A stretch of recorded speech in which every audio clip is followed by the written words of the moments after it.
We should.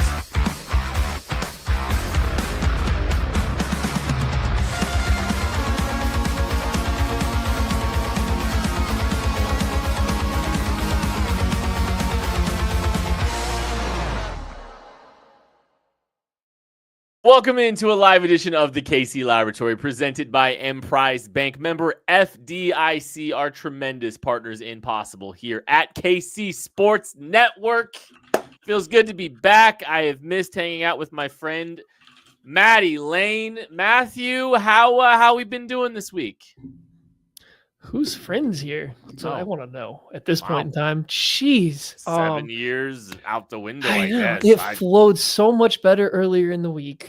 Nobody was here to troll me. Everybody was nice. Tucker's just I'm doing going, good point. Yeah, exactly. He did exactly what I paid him to do. I'm glad that you are back. You know, our schedule's been a little all over the place lately with pre-recording stuff. So I'm glad that you're here. I'm glad that you're back and that we are here for this riveting, super important, a lot of information, a lot of new things have happened show in the middle of May, at the end of May. Yeah, I think we could call it the end of May. I think we're right there. Memorial Day being a little early is kind of throwing me off. Not gonna lie, I'm excited. Don't get me wrong. I'm really looking forward to a long weekend, but like this is kind of throwing me off a little bit that Memorial Day is this weekend. I'll take it. It's kind of a sweet little surprise to have Monday off, but I'm looking forward to it. I'm out on Monday and we start this new segment, I guess. Yes, we did. But before we even get to the new segment, we got other stuff before we get to the new segment. But I know.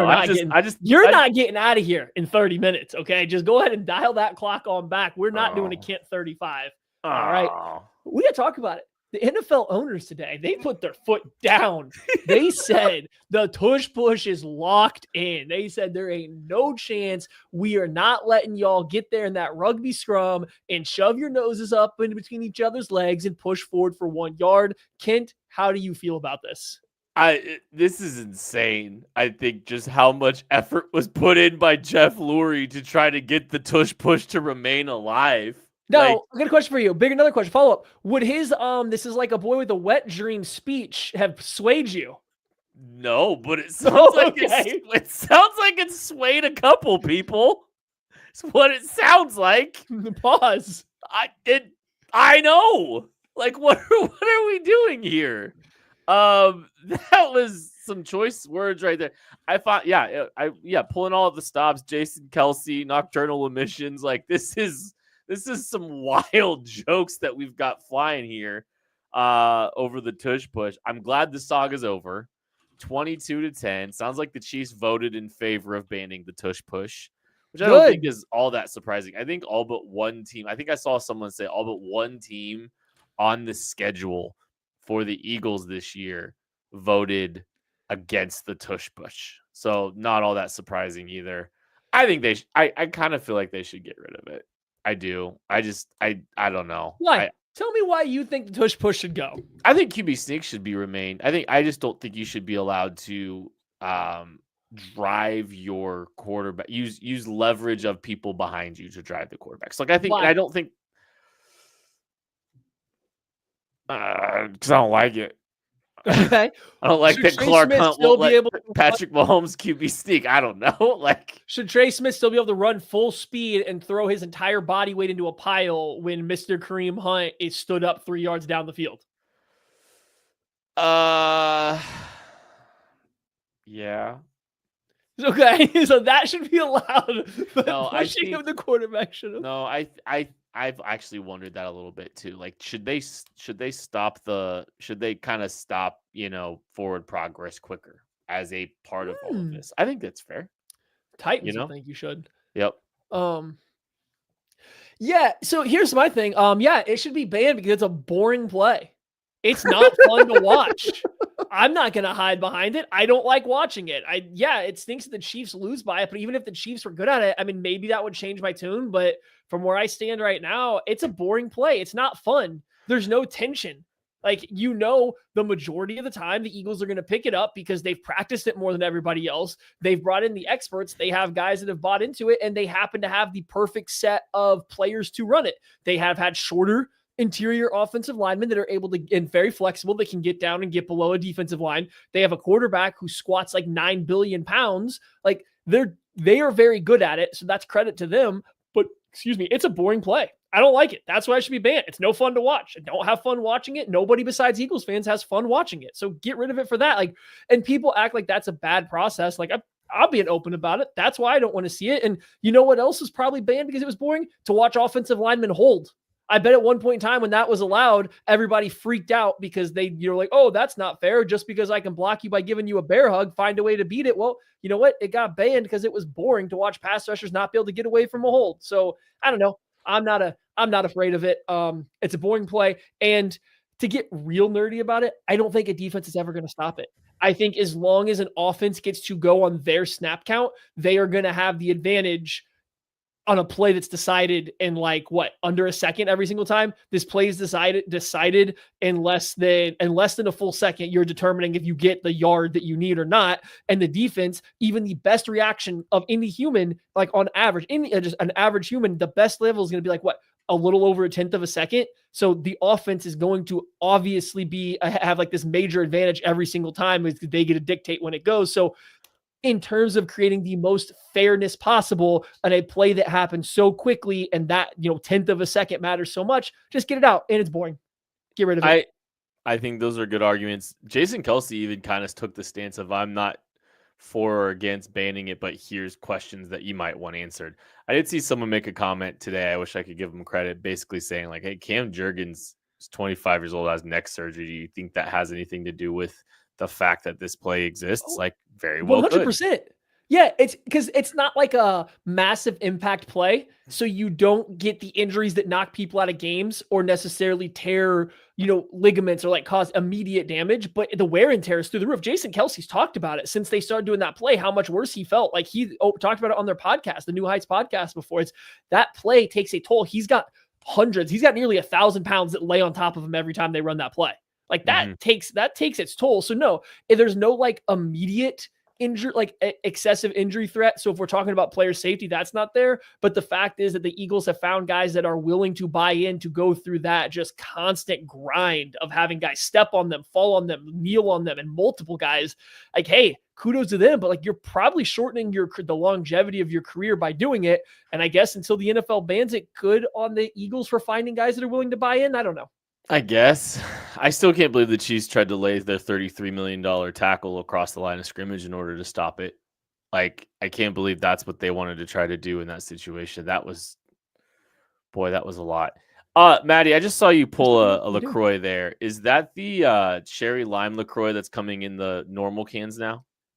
So no, I have that one. This is a spring pack or something from the old Costco. Shout out Kent's favorite place. This is a blackberry cucumber. Oh, yeah. So those used to be in the skinny cans. And now they're not. Speak for yourself, buddy. And so, yeah, but no, it is. It's very good. I love any drink that has cucumber flavoring. I hate cucumbers, but a drink with a cucumber flavoring. You got me every time. Get it nice and cold, super refreshing. Best Gatorade flavor out there is the lime cucumber. What do you think LaCroix's stance is on the Tush Push? LaCroix hates the Tush Push. They are not about that kind of game. There's just no chance. All right, let's talk about the Atlanta Falcons in Week 3. I need. Explain. Oh, go. You got something else for me? Yeah, I just want to explain the new segment. No, there's a new segment. I was going to ask you, let me know what's going on here with this because I rewatched the game. I took a few notes. Oh God, notes plural. I took notes. Oh boy. So listen. We're going through the off season right now. Not a lot's happening. And instead of just, deep diving into just one position group multiple times, every single week, I decided that we are going to go back each week or each show now, twice a week, and watch a game from the previous year. And we're just going to come back out of it with our 1 or 2, 1 to 2, no more, Kent, 1 to 2 of lessons that we think the Chiefs should have learned from that game going into the next season. They're not inherently positive or negative. It's just, hey, this is what we saw about the Chiefs in a good way or a bad way that we think is something that they should just keep in mind going into the 2025 season. So the inaugural episode with Tucker was rewatching the Super Bowl. Finally had to be done. It made sense to do that one to rip off the Band-Aid. And we actually had quite a few lessons from that one, which I think makes sense given how the game went. I don't foresee this game quite having that kind of long lasting impact on what the Chiefs should do in 2025. But I'm glad that you watched it and are saying you are have come up with multiple different notes and are ready to dive into this. What before we get into this, what was the process for picking the Atlanta Falcons game? Random.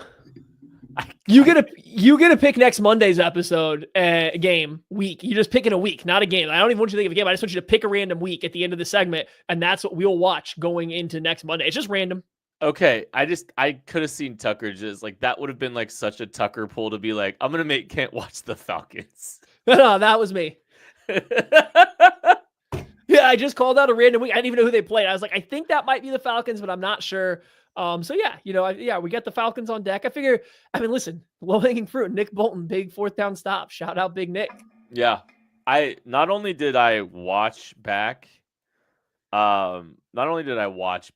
the game, I actually listened back a little bit to our post-game show from the Falcons game.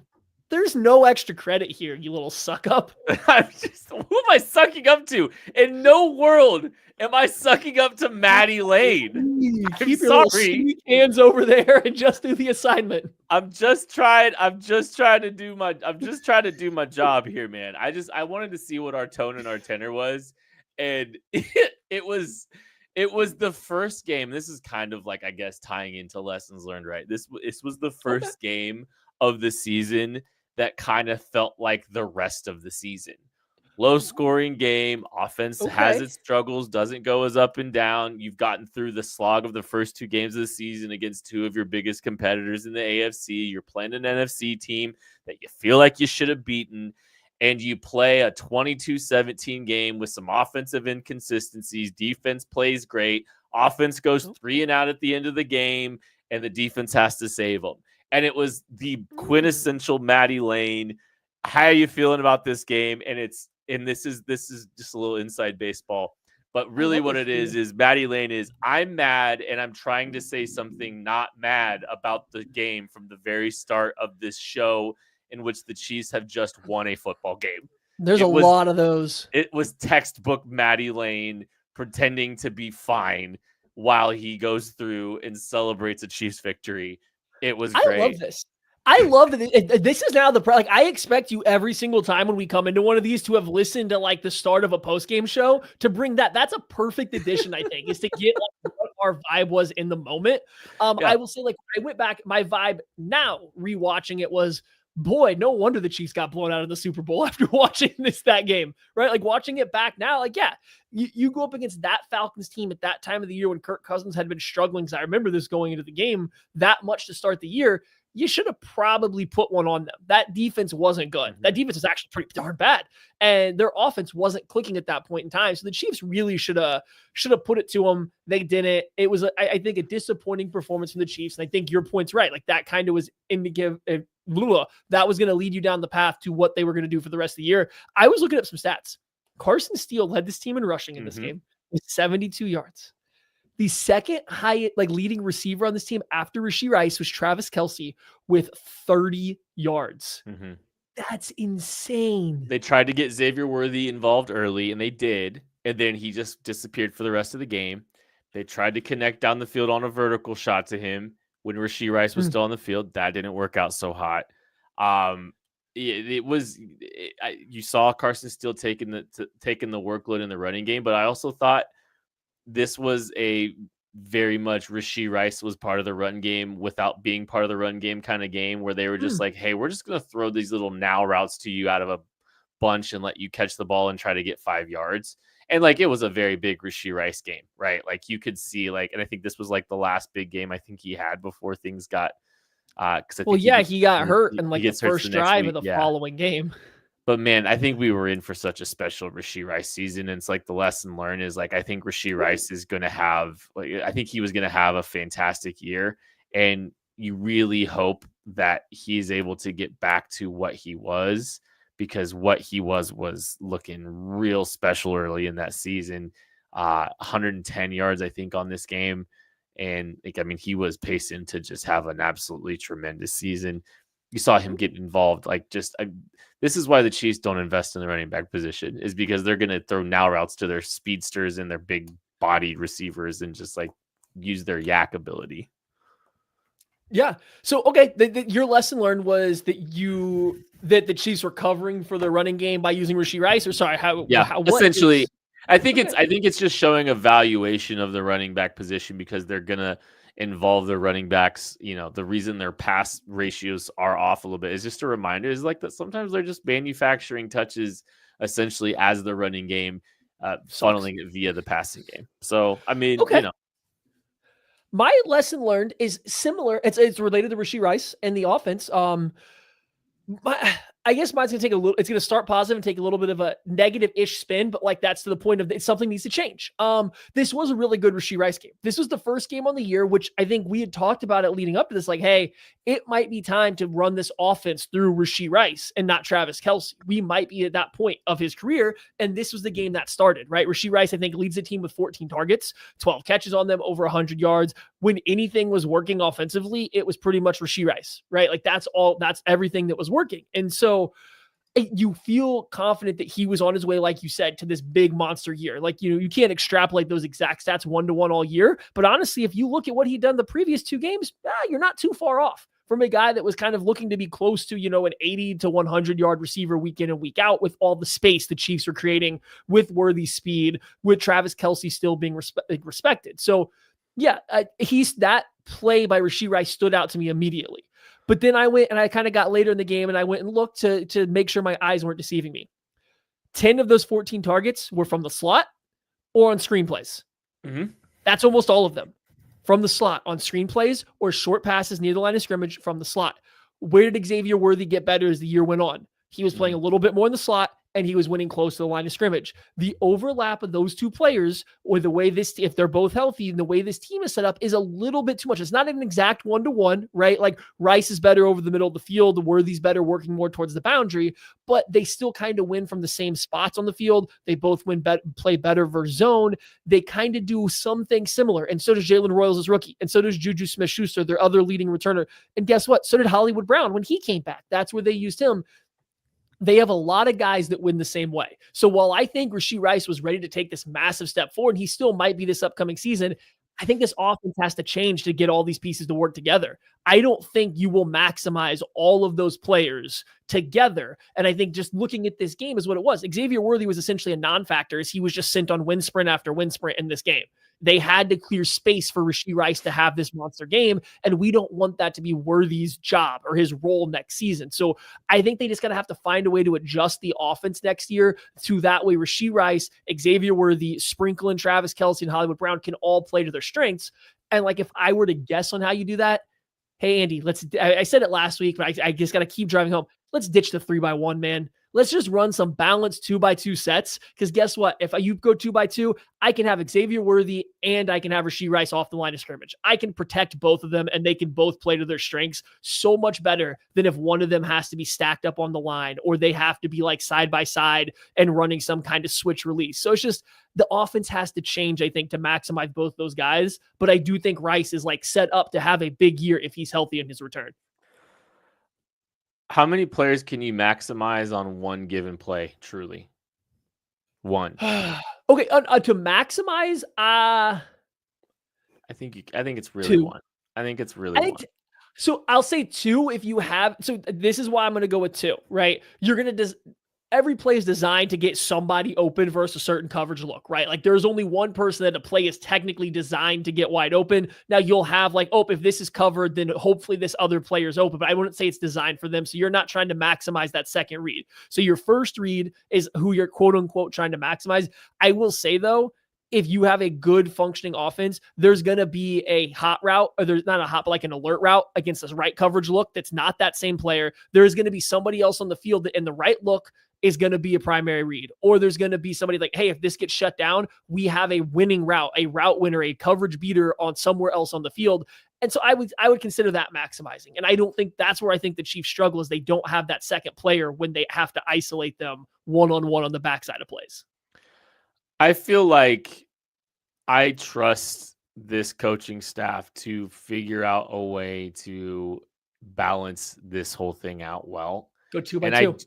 And I think there's some legitimacy to that, but also I don't think this team is going to be afraid to line up any of the receivers as an X at all. I think they will time to time. I'm not saying like it's going to be large ratios of it or anything like that, but I think they will try to, in the aggregate kind of Mhm. piece these guys and maximize these guys and put them all in positions at any given time to find success.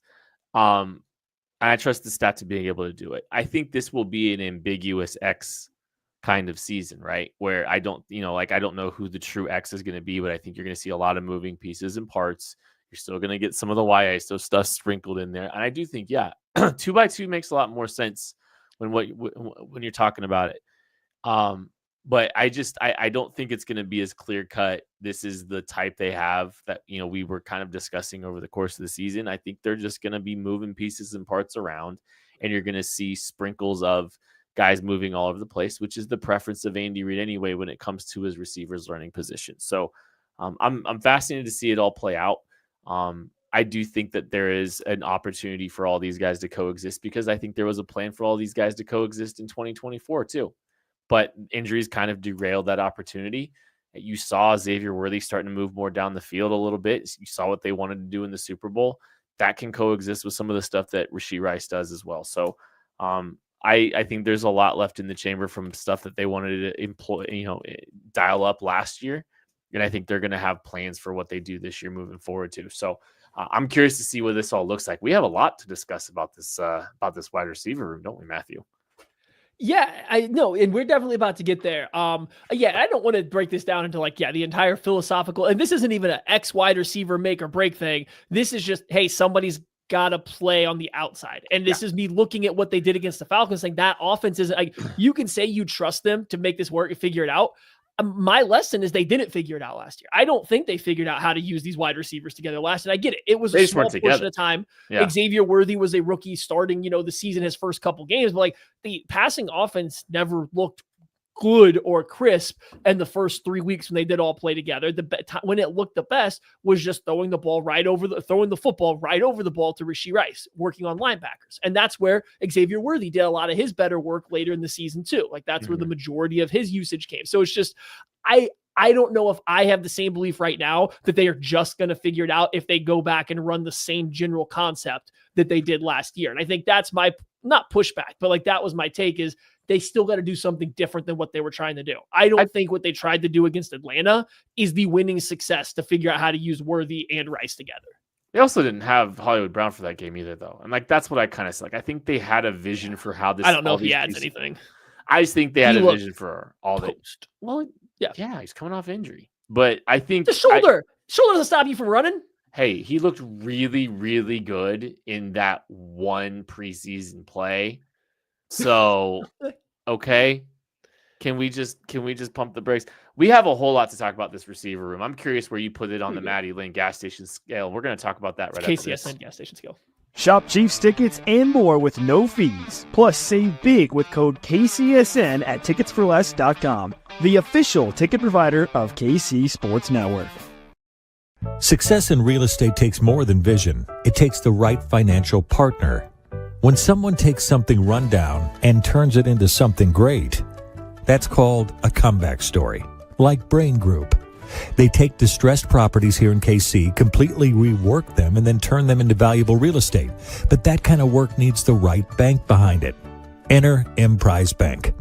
They're not about cookie-cutter loans. They saw Brain Group's vision, backed them, and now they're making big moves in Kansas City real estate. Talk about your partner in possible. Emprise doesn't do one-size-fits-all financing. They invest in potential and back growth.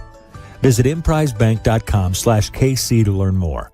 Emprise Bank, member FDIC, equal housing lender.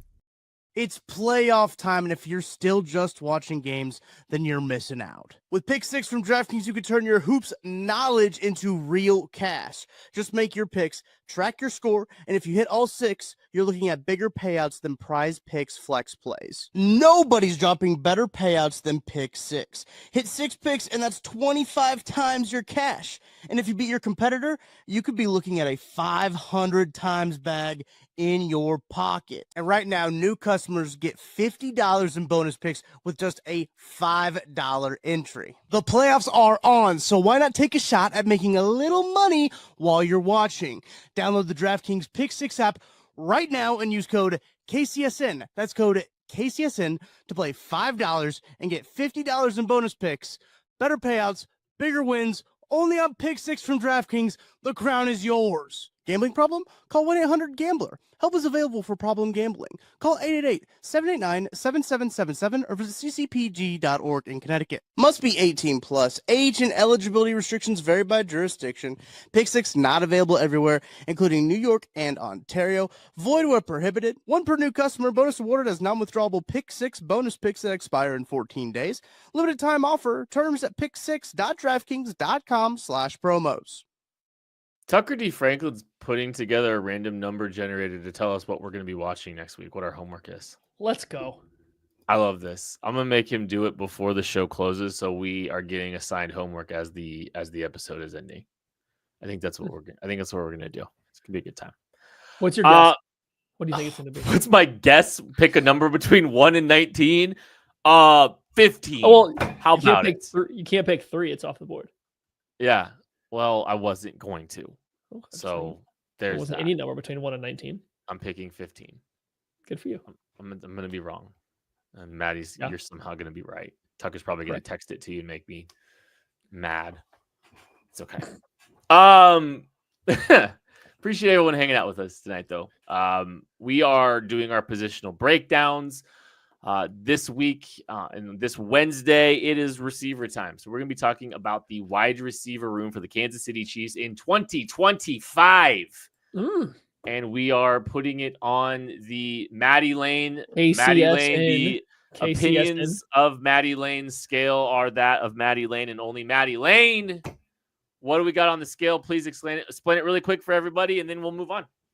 Yeah, so if you're watching, there's actually a little scroll bar across the bottom that tells you what the KCSN gas station scale is, that you can read it. And for those listening, just like every time, we will do the quickest of information sessions here.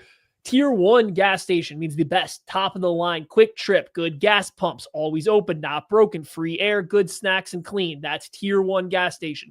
Number 2, Flying J. Maybe some broken gas pumps, but a lot of them generally clean, a lot of trucker hats you can buy, and a lot of snack options. Tier 3. Now, this is where things start to get a little wonky. This is 7-Eleven. This is like I'll stop there if I have to, but the gas pump's probably broken. I got to pay for air if the machine even works. There's a lot of cool snacks. I really like the Slurpees, but it's a little dirty inside, so you can just skirt by. And then number 4, Tier 4, Shell. You're driving by that bad boy unless you are in neutral, coasting into the gas pump. Neutral, he said. All right, Maddie Lane, on the Maddie Lane gas station scale, what do you have as the what is the receiver room for the Kansas City Chiefs? It's a tricky one. I could go a lot of different directions. I mean, you could go a couple different directions with it. I mean, I'll just say, I'm somewhere debating between a 7-Eleven and a Flying J. And 7-Eleven might sound a little bit low, because I know a lot of Chiefs fans in particular are going to like what they saw from Xavier Worthy. They're going to like what the upside of Rashee Rice is. Anything that Hollywood Brown adds to you is a little bit extra. So there's a reason to like it. There's enough bones there to say, hey, they're building a unit that's going to be worthwhile. And I get that argument, but as we kind of alluded to earlier, I just don't know how well all these pieces fit together. It really feels like a lot of guys that do a lot of the same stuff. And while I don't think the Chiefs, completely agree to the quote unquote, you have to build your wide receiver room like a basketball team where you have all these different size guys, I do think you at least want guys that do things kind of different. And I think they do a lot of the exact same stuff. And so that's where I get a little bit of a pause. I get a little bit stuck on wondering which of the two I want to go with. So I'm between the two. Can you persuade me to one or the other? I think, and I'm typically more optimistic, and I just argued a little bit for the sake of Hollywood Brown, and I just argued that I think this coaching staff can find a way to make the pieces work better than about anybody. But I also think that there's also a little, and I mean, that would be some of the argument there, but I think there's a flip side too. It gives me a little bit of pause too, is Rashee Rice is coming off of a major injury. Hollywood Brown is coming off, is coming off an injury, and that kind of derailed his season. And there are some questions, I think, that at least bring some pause to say this is a bona fide, flying J level receiver room. I think there's reason to have some concerns about, but more that I think they could be answered very quickly and very, very obviously, very immediately, almost in week one, right? So outside looking in, like I think there's arguments to be made about it being, a 7-11 type room. But I think the upside and the ceiling of it is flying J, maybe even the quick trip. So it's just a matter of, do you bet on Rashee Rice and his injury? Do you bet on the ascension of Xavier Worthy? And if those things happen, this is a very good receiver room. This is a flying J level receiving room. So I think it's contingent. I think that a lot of it's contingent on Rashee Rice and his health is really kind of where I think it lands for me when it's all said and done. Yeah, I mean, I do think ultimately if you get the healthiest version of Rashee Rice, so if you get weeks 1 through 3 Rashee Rice of last year, and you pair that with the version of Xavier Worthy that we got through the playoffs from like week 12 on, it's hard for me to argue against that being like right there on the door of the flying J level. And then if you add Hollywood Brown, and we'll see what he looks like, I don't think he looked very fast last year when he came back. And like, that's kind of been a key to his game. He's not the most precise route runner. He's obviously not very big or physical. He doesn't have the best ball skills. So if Hollywood Brown has lost his fastball and the speed, then I do wonder what he gives you. But like, I'm open to saying that's a bonus on top of those two other things that we already saw. And if that's the case, like, you are definitely pushing it deep, like into a flying J level room. I have my hesitation though, because they went out and traded for DeAndre Hopkins middle of last year. We can't say that it worked out great. I don't think that they would have done that if maybe they didn't lose Rashee Rice. So there's reasons for it, but he added a type of player they didn't have. And they also had Justin Watson at that point in time. And those two guys, they didn't replace at all. They don't have anybody that does the things that DeAndre Hopkins or Justin Watson did last year. You hope the return of Rashee Rice and the return of Hollywood Brown is better overall impact than those two guys. But you don't have anyone to beat press coverage on this team. You don't have anyone that blocks really well on this team. Rashee Rice is a quality blocker, but he's not Justin Watson level of blocking at this point in time. And you don't really have another guy like Watson that just runs a lot of these vertical routes on the outside that just clear out space so that you can run Xavier Worthy or Rashee Rice on these deep overs. Now, maybe Hollywood Brown eats up some of those reps. Maybe you fill in those margins with some other players, but you just don't have those guys. And that's where my question comes in.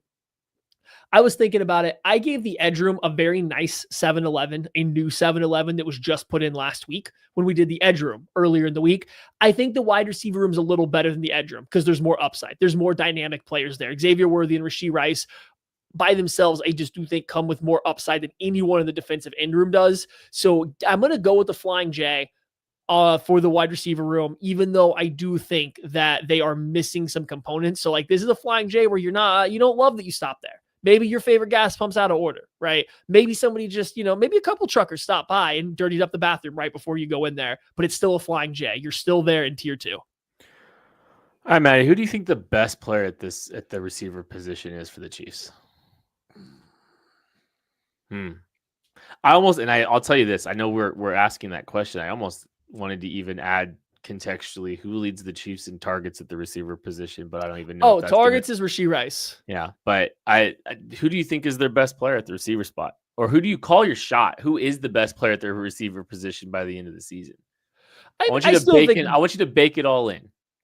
I say the best player is Rashee Rice on this unit right now. I think Xavier Worthy probably has a little bit higher upside, because there is the chance to actually impact the game on all three levels more consistently. We haven't seen him be useful hardly at all in the intermediate area, and the efficiency wasn't good downfield. But I think that's going to get better, and it did get a little bit better as the year went on. But I guess he has the potential to actually impact the game a little bit more on all three levels. So I think the upside's there for Worthy, but right now it's still Rashee Rice. And like I said, I think his weeks 1 through 3 last year were phenomenal. I think he was on his way to a monster season where he was going to put his name not into the best wide receiver in the NFL kind of conversations, but he was going to start getting a lot of those, hey, which guy's a little underrated. Hey, which guy I'm a little higher on than you are, that, other people that aren't Chiefs fans are telling their buddies at work. So I'm going to go with Rashee Rice right now. I think he's also like a safer bet. Any game that you go into, I feel confident I can get Rashee Rice 7 catches, 5, 6, 7 catches that are going to go for 75-ish yards if I need to win the game. I think there are ways to phase Worthy out, at least from what we've seen so far, to phase him out of the game. The answer for me is Rashee Rice. I think it's Rashee Rice, and like there is definitely the concern about the knee, the injury there. Rashee Rice had a 938-yard receiving season as a rookie. He also averaged 11.9 yards per catch in his rookie season. That's higher than what Xavier Worthy had. Worthy had a 10.8 yard per catch in his rookie season. Still fantastic rookie season. Very excited about his outlook. But I think people forget how great of a rookie season Rashee Rice really had. That is a fantastic start to his career. And by the way, he was getting a ton of targets in that early stretch of the season, and he was just as productive. He had 79 catches for 938 yards, averaged 11.9 yards per catch in his rookie season. In his second season, in a small sample size, 24 catches, 288 yards, averaging 12.0 yards per catch. He was pacing for a fantastic year and, being the guy that this offense funneled through. I think it's Rashee Rice. I think I would still bet on Rashee Rice as being the guy that is the best receiver at this position. That doesn't mean I'm not excited about, some of these other guys. It just means that I do think when it all comes out in the wash, I think Rashee Rice is the best receiver on this football team in 2025. Who do you think the receiver is that takes a step for the Chiefs is, though? This is an interesting one to me too, as well. I'll be honest with you. Okay, well, this is something we did earlier in the week when we did the edge room. And I think this is probably we should have started this off after we ranked the wide receivers. We should probably tell everybody who's in the room. The Chiefs' current wide receiver room is Rashee Rice, who we've mentioned, Xavier Worthy, who we've mentioned, Hollywood Brown, who we've mentioned, but they also have Sky Moore still lurking, Jalen Royals, rookie drafted in the 4th round by the Chiefs, Juju Smith-Schuster, the veteran, Justin Ross, everyone's favorite wide receiver from May until September, Tyquan Thornton, former 2nd round pick from the New England Patriots. He was picked before Sky Moore, if I'm not mistaken. He was on the practice squad last year for a little bit. Nico Remigio, returner extraordinaire, still on the roster. Jason Brownlee, and then a couple of undrafted free agent signings in Elijah Badger, Mac Delana, and Jimmy Holiday. So that's the entire room. So of those guys, who is taking a step forward? You go first. Why don't you go first in this one? So I can go either way. I got 2 answers here, and I could argue either side. I think Xavier Worthy takes a step.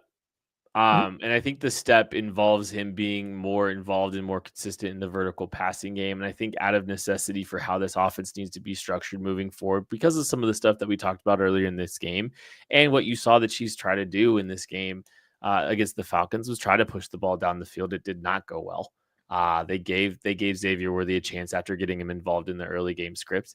But I think there's a lot of meat left on the bone for Xavier Worthy down the field. And I think this is something the Chiefs want to get back to. This is something the Chiefs have stated that they want to get back to. And I think when you're looking at building the room and structuring this room and the offense in a way that helps accentuate the strengths of all these different players, I think that's definitely a place where Xavier Worthy could make a big dent in this offense when Rashee Rice and Hollywood Brown are both healthy. So give me Xavier Worthy as a player that I think takes a step in this offense. That step is literally stepping past defensive backs down the field in the vertical passing game.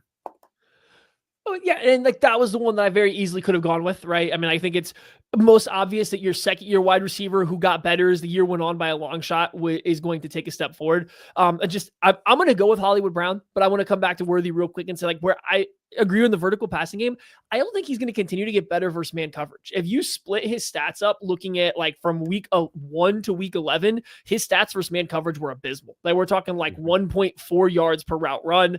Now it was a lot of vertical stuff, but that's really bad. That's really bad versus man coverage. Now, if you split it out and you go from week 12 on to the Super Bowl, including the playoffs, it went up above 2. It was, I believe, 2.24 or something, which now we're in the pretty good range. So I think he's going to get better versus man coverage. I know that there's some people out there that say that he's been bad at it this past year, and I think it's just a tale of two halves of the season and figuring out how to use him. So when he's running these shallow things and using his speed to work across the formation versus man coverage, and like his little whip route that he runs is phenomenal. Like, and I think it's constitutes as just going out to the flat, but like he gets a lot of separation when he does those. So I think he could be better against man coverage than he was last year, and that would be a nice step forward because the Chiefs really need that player.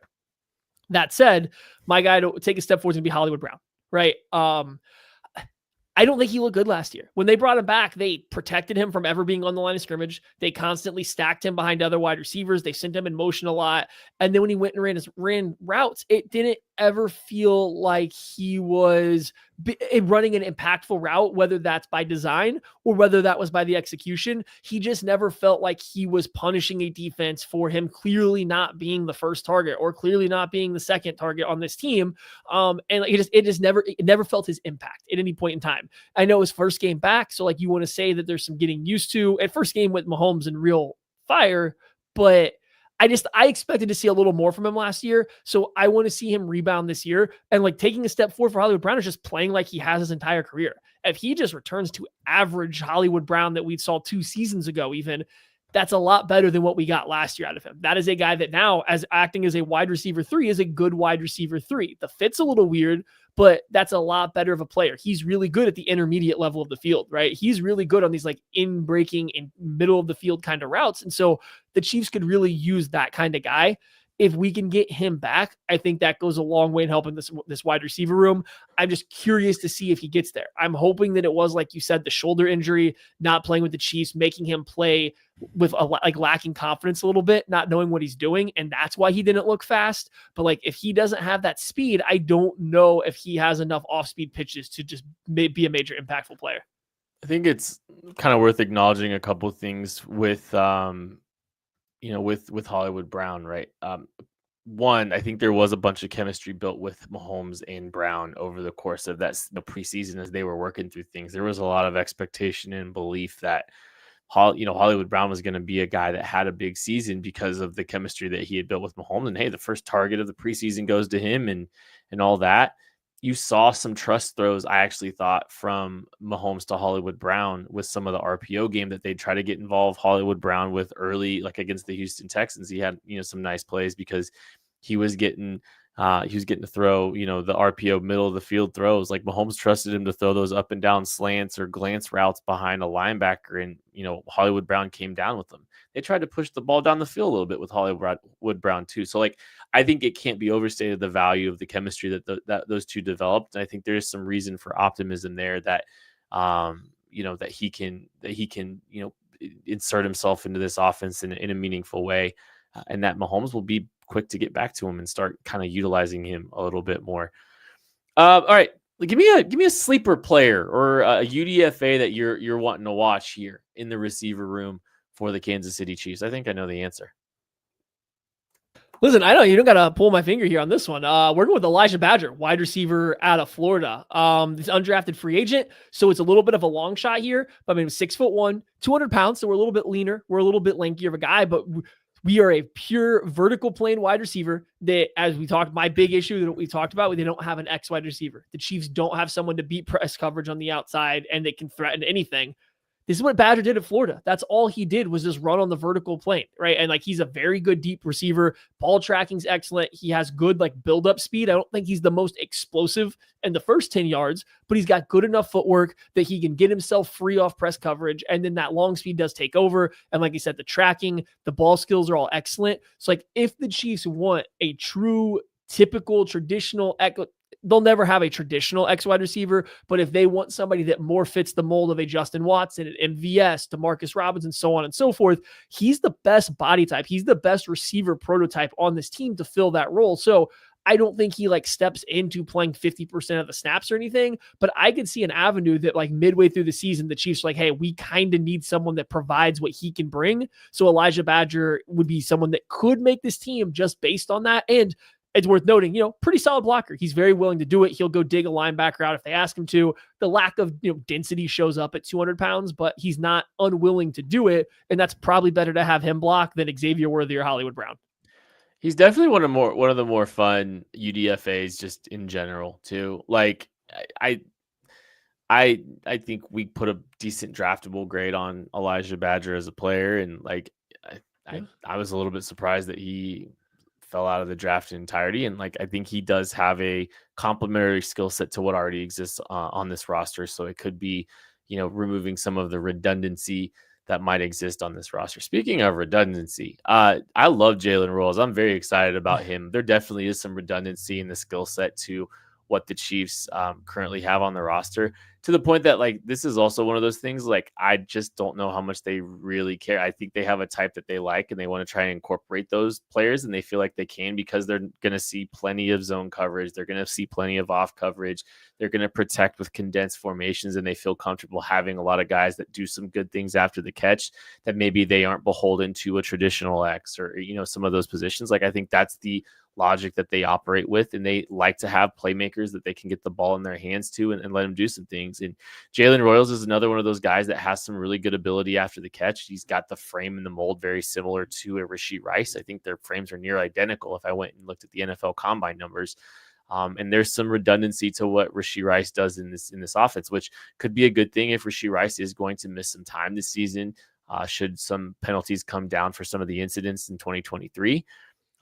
But also, this is a really good football player. This is a really talented football player. I think he's one of the 6-7 best receivers in this draft class, and the Chiefs were able to get him in round 4. Some buzz has come out recently about, there might have been some injury stuff that maybe helped him fall a little bit farther than he might have otherwise had if he didn't have some of those injuries. So I think Jalen Royals has the talent to be a quality contributor to a receiver room. I think he has wide receiver 2 upside potential as if you're looking from from an upside potential. Whether or not he achieves it, we'll see. But I do think he has the skill set to do it. And man, I'm so excited to watch Badger and Royals be playing in training camp here in a couple months and in the preseason. Like those are 2 players I'm really excited to watch.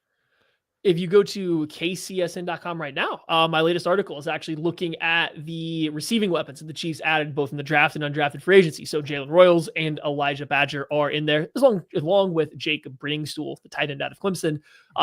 There's my video to the film room that I did for the Discord is also included in there. So if you hop over there, you can see the whole video too. But and my just thought on those. And Royals is a very talented player. There's no denying that. It's just, for looking at a sleeper or who to watch right now for this year, it does seem kind of dependent on if Rashee Rice is going to be able to play or not. Because it seems, I know you're a little bit more confident than I am that the Chiefs coaching staff can work some magic to get all of these guys that need touches in the same way on the field. Royals seems even more so than Worthy or Hollywood Brown, and that hey, Rice can't be available, and maybe Juju Smith-Schuster can't be available for Royals to really have an avenue to getting a lot of run. But I mean, we'll see. Super talented. So maybe they do find a way to use him that is a little bit different than what we're all expecting, kind of like they did with Rashee Rice. It's package player. Yeah. The problem is there's a lot of better packages ahead of him on the depth chart, right? That's the only thing. So I have a hard time seeing his pathway. That's all. That's all I was going to say. But good player. How about a player to add? You got anybody that you want to see the Chiefs add to this receiver room?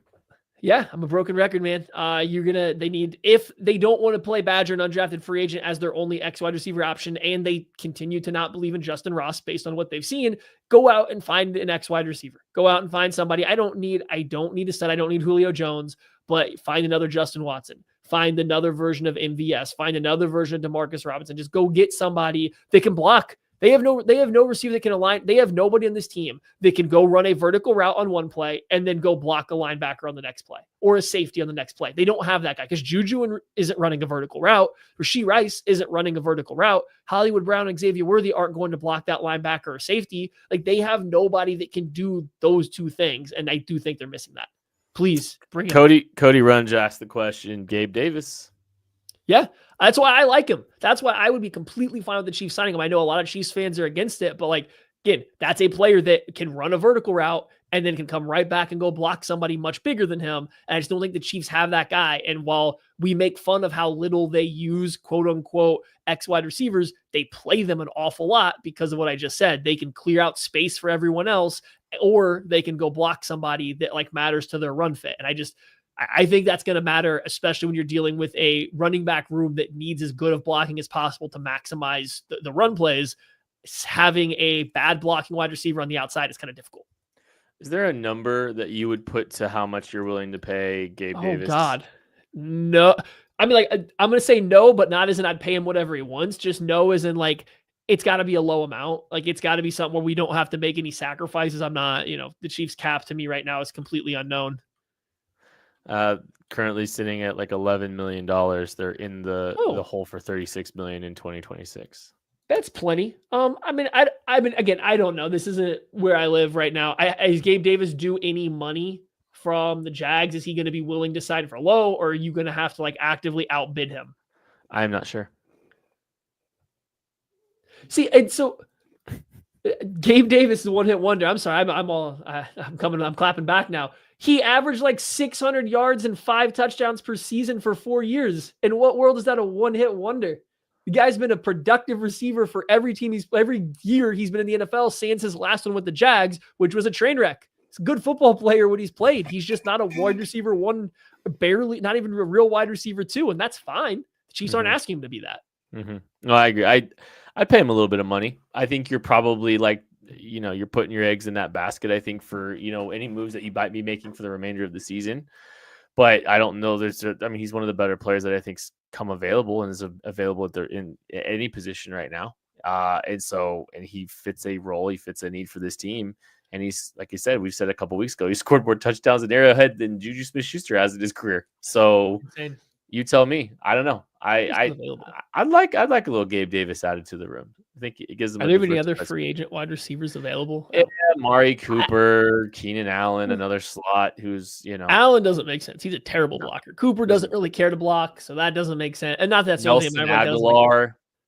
Yeah, it kind of feels like if you're getting the Chiefs wide receiver room, I think has enough pieces, but they're just not the right pieces to form the entire thing, right? Like you're just missing a little. The base of this, whatever you're building out of this wide receiver room, is just a little wonky. And like if you can find another player that can step in and do that, like a Gabe Davis, or I don't think the Cardinals. I think he's on the Cardinals. If the Cardinals want to cut Zay Jones, who I don't think is quite as good vertically, but he does the same general concept. Like somebody of that level to just come in and eat those snaps, I do think that makes sense.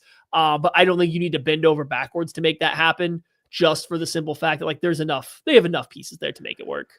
Before we get out of here, I would like Tucker D. Franklin to pull the random number generator and tell us exactly what game of the Chiefs we'll be watching for Monday's show.